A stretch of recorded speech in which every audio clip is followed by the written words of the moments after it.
LDFിലും UDFിലും നിരവധി ഘടകകക്ഷികളുണ്ട്. ഈ ഘടകകക്ഷികളൊക്കെ തന്നെ അവർക്ക് ഓരോരോ പദവി കിട്ടുന്നതുമൊക്കെ ലോട്ടറി അടിക്കുന്നതിന് തുല്യമാണ്. അങ്ങനെ അതിൽ ആനന്ദ സായുജ്യം അടയുകയും ചെയ്യും. ഘടകകക്ഷികളിൽ തന്നെ ഒറ്റയാൾ പട്ടാളങ്ങൾ ധാരാളമുണ്ട്. ഇപ്പോൾ LDFിൽ തന്നെ നോക്കിയാൽ ഇപ്പോൾ ആൻ്റണി രാജു ഉണ്ട്. അത് ജനാധിപത്യ കേരള കോൺഗ്രസ്സാണ്. 2.5 കൊല്ലം ട്രാൻസ്പോർട്ട് വകുപ്പ് മന്ത്രിയായിട്ടിരുന്നു. പിന്നെ അത് കഴിഞ്ഞപ്പോൾ ഉടൻ അടുത്ത ഒറ്റയാൾ പട്ടാളത്തിന് വഴിമാറിക്കൊടുത്തു ഗണേഷ് കുമാർ. ആൻ്റണി രാജു ഒന്ന് മാറിക്കൊടുക്കാൻ വളരെ പ്രയാസപ്പെട്ടു. അപ്പോൾ ഇങ്ങനെയൊക്കെയുള്ള ഒറ്റയാൾ സംഘങ്ങളൊക്കെ ഉണ്ട്. UDFിലും ഉണ്ട്. UDFിൽ ഇപ്പോൾ RMB KK Rama, CMB CP John, Jacob വിഭാഗം നമ്മുടെ അനൂപ് ജേക്കബ് കേരള കോൺഗ്രസ്, പിന്നെ ജോസഫ് ഗ്രൂപ്പ്. PJ ജോസഫ് ഇനിയൊന്നും അടുത്ത തെരഞ്ഞെടുപ്പിലൊന്നും മത്സരിക്കില്ല. അദ്ദേഹത്തിനെയൊക്കെ ആരോഗ്യ സ്ഥിതി മോശമാണ്. ഇനി അദ്ദേഹത്തിൻ്റെ മകന് ആണ് രംഗത്തിറങ്ങിയിരിക്കുന്നത്. അദ്ദേഹത്തിൻ്റെ മകനെ രംഗത്തിറക്കിയതോടുകൂടി നമുക്ക് മനസ്സിലാക്കാം ജോസഫ് വിഭാഗം കേരള കോൺഗ്രസ് ഒന്നുകൂടി പിളരാൻ പോവുകയാണ്. കേരള കോൺഗ്രസ് അല്ലേ, പിളരാതിരിക്കാൻ എനിക്കാവതില്ലല്ലോ എന്നേ വരുത്തുള്ളൂ. പിന്നെ കേരള കോൺഗ്രസ് മാണി വിഭാഗവും പിളരും. അതിനുള്ള സാധ്യതകളൊക്കെ ഉണ്ട്. ജോസ് കെ മാണി ഇങ്ങി പോരും, റോഷി അഗസ്റ്റിനും കൂട്ടരും അവിടെ നിൽക്കും. ഇങ്ങനെയൊക്കെ വരും. പിന്നെ ഏറെക്കാലമായില്ലേ ഈ കേരള കോൺഗ്രസ് ഒന്ന് പിളർന്നിട്ട്. അവർക്ക് പിളർന്നു കഴിഞ്ഞാലല്ലേ അവർക്കൊരു സുഖം ഉണ്ടാവുകയുള്ളൂ. അപ്പോൾ അങ്ങനെ ഈ പിന്നെ ഫോർവേഡ് ബ്ലോക്കുണ്ട് ദേവരാജൻ്റെ. അവർക്കിപ്പോൾ MLAയും ഒന്നുമില്ല.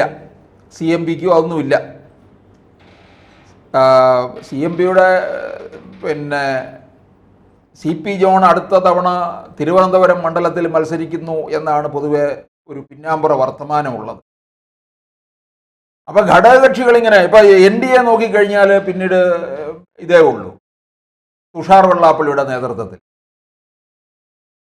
പിന്നെ അപ്പോൾ നമ്മൾ നോക്കേണ്ടത് ഈ ഓരോ ഭരണം മാറി മാറി വരുന്നതനുസരിച്ച് അടുത്ത തവണ 6ലേക്കായിരിക്കും ഭരണം പോകുക എന്ന് തോന്നിക്കഴിഞ്ഞാൽ അങ്ങോട്ടേക്ക് ചായുന്ന ഘടകകക്ഷികൾ എപ്പോഴും. ഇപ്പം ജോസ് കെ മാണി വിഭാഗം കണ്ടില്ലേ, 21 ഇങ്ങോട്ട് ചാടി. 26 അവർ ചാടാനുള്ള സാധ്യത ഉണ്ട്. കുറേ നാളായിട്ട് ഇങ്ങനെ വാലും പൊക്കി നിൽക്കുക ചാടാൻ വേണ്ടിയിട്ട്. കുഞ്ഞാലിക്കുട്ടിയും സംഘവും അങ്ങനെ വന്ന് പിന്നിൽ നിന്നിങ്ങനെ തള്ളിക്കൊണ്ടിരിക്കുക, ചാടിക്കോ എന്ന് പറഞ്ഞു. അപ്പോൾ തീർച്ചയായിട്ടും അവരൊക്കെ പോട്ടെ.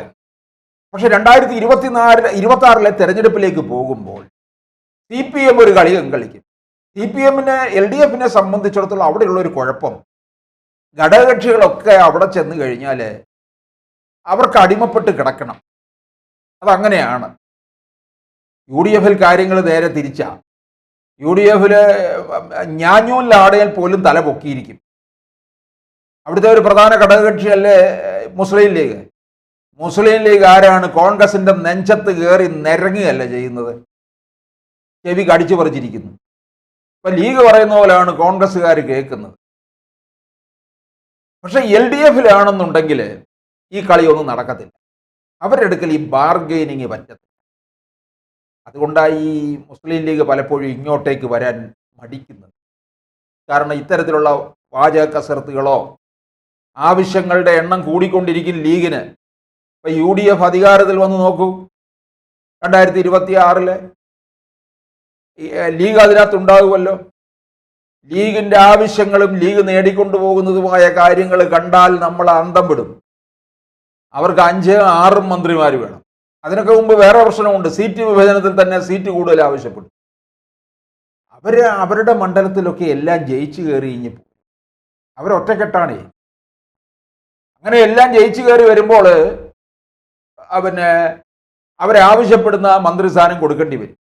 ഉമ്മൻചാണ്ടി സർക്കാരിൻ്റെ കാലത്ത് 5ാം മന്ത്രിസ്ഥാനം കൊടുത്തു. ഇനിയും അങ്ങോട്ട് അതൊക്കെ ഉണ്ടാകും.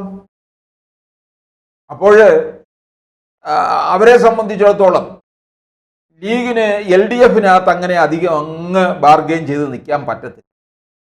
നമുക്കറിയാം പ്രധാന ഘടകകക്ഷിയായ CPI CPM-ന്റെ ചവിട്ടും കുത്തുമേറ്റ് കിടക്കാൻ കുറെ നാളായി, ആട്ടും തുപ്പുമേറ്റ്. MM മണിയെ പോലുള്ള സമ്പന്നരുടെ, സംസ്കാര സമ്പന്നരായ MM മണിയുടെ വായിൽ നിന്ന് എന്തെല്ലാം കേട്ടിട്ടുണ്ട് ഈ CPI എന്നൊക്കെ പറഞ്ഞാൽ അത്യാവശ്യത്തിന് എഴുത്തും വായനയൊക്കെ ഉള്ളവരാണ്, വിവരമുള്ളവരാണ്, തലയിൽ ആൾതാമസമുള്ളവരാണ്. പക്ഷെ ഈ ചവിട്ടും കുത്തുമേറ്റ് കിടക്കേണ്ടി വന്നു. അതുകൊണ്ട് മറ്റു ഘടകകക്ഷികളുടെ കാര്യം പിന്നെ പറയാനില്ലല്ലോ. പച്ചമരത്തിന്റെ കാര്യം ഇതാണ്, പിന്നെ ഉണക്കമരത്തിന്റെ കാര്യം പറയണം. ഒറ്റയാൾ പട്ടാളമൊക്കെ അവരുടെ സ്ഥിതിയായിരിക്കും ഇനി മോശം. മിക്കവാറും 2026 തെരഞ്ഞെടുപ്പിലെ ചില ഘടകകക്ഷികളെ പൂർണ്ണമായിട്ടും CPM വിഴുങ്ങും. അത്തരത്തിലുള്ള കാഴ്ചയാണ് കാണുന്നത്. അതായത് ഇപ്പൊ NCPക്കാണ് 2 MLA-മാരും, നമ്മുടെ ശശീന്ദ്രനുണ്ട്, പിന്നെ തോമസ് കെ തോമസ് നമ്മുടെ ഇവിടെ നിന്ന് കുട്ടനാട്ടിൽ നിന്ന്. എന്തായാലും ശശീന്ദ്രനെ സംബന്ധിച്ചിടത്തോളം ഇനിയും അദ്ദേഹം മത്സരിക്കില്ല. അദ്ദേഹത്തിന് വയസ്സ് 80 കഴിഞ്ഞു. ഇപ്പോൾ തന്നെ അദ്ദേഹത്തിന് ആരോഗ്യ പ്രശ്നങ്ങളുണ്ട്. ഇനി മന്ത്രി പദവിയിലേക്കോ അല്ലെങ്കിൽ ഇതൊക്കെ അവസാന തവണയാണ്. അതുകൊണ്ട് ആ സീറ്റൊക്കെ CPM ഏറ്റെടുക്കും, അത് ഉറപ്പായ കാര്യമാണ്. പിന്നീട് കടന്നപ്പള്ളി, കണ്ണൂരിൽ നിന്ന്. കടന്നപ്പള്ളി ഒറ്റയാൾ പട്ടാളമാണ്. കടന്നപ്പള്ളിയുടെ സീറ്റും CPM അങ്ങ് ഏറ്റെടുക്കും. പിന്നീട് ആന്റണി രാജു തിരുവനന്തപുരത്ത് നിന്ന് മത്സരിച്ച് വിജയിച്ചു. ഇത്തവണ ലോട്ടറി അടിച്ചു എന്ന് പറഞ്ഞാൽ മതിയല്ലോ. ജനാധിപത്യ കേരള കോൺഗ്രസ് കേരളത്തിന്റെ സംസ്ഥാന ഗതാഗത വകുപ്പ് മന്ത്രിയായി.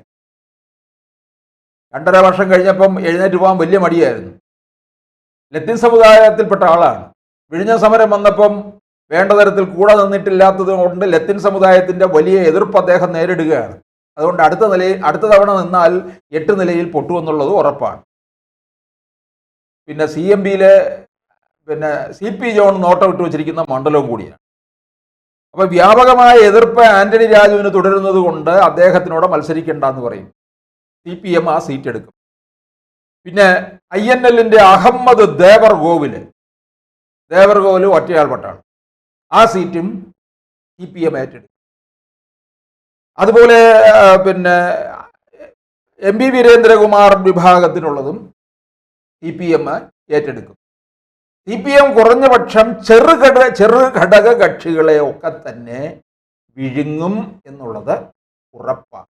2026 ഒറ്റയാൾ പട്ടാളമായി നിൽക്കുന്ന ഘടകകക്ഷികളെ ഒക്കെ CPM വിഴുങ്ങാൻ പോവുകയാണ്.